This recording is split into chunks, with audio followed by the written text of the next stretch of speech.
Takže čuste ľudia, vítam vás z nového videa a dneska budeme ochutnať ďalší dubajský výrobok a to je dubajský croissant.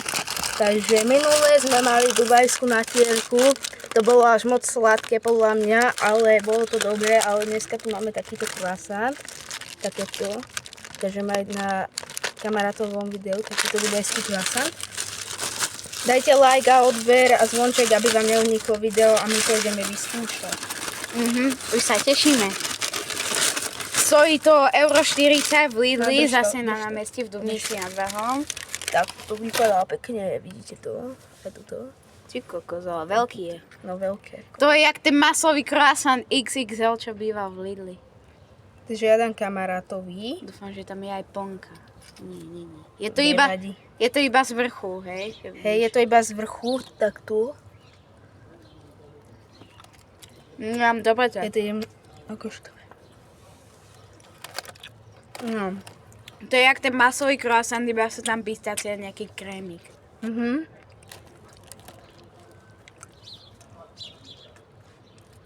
Ale ten krém tam robí najvyššie. Hej.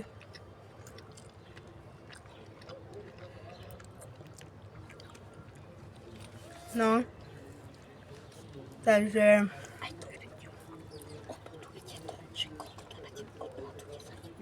Podnotil by som to asi 8 z 10. Ja by som to ohodnotil, že 10 z 10, lebo to je, mi to chutí tak Len mi dá strela. chýba nejaká plnka. No to hej, tak 9,5 z 10, ale nie 10 z 10 normálny croissant, takže to by bolo všetko z dnešného videa.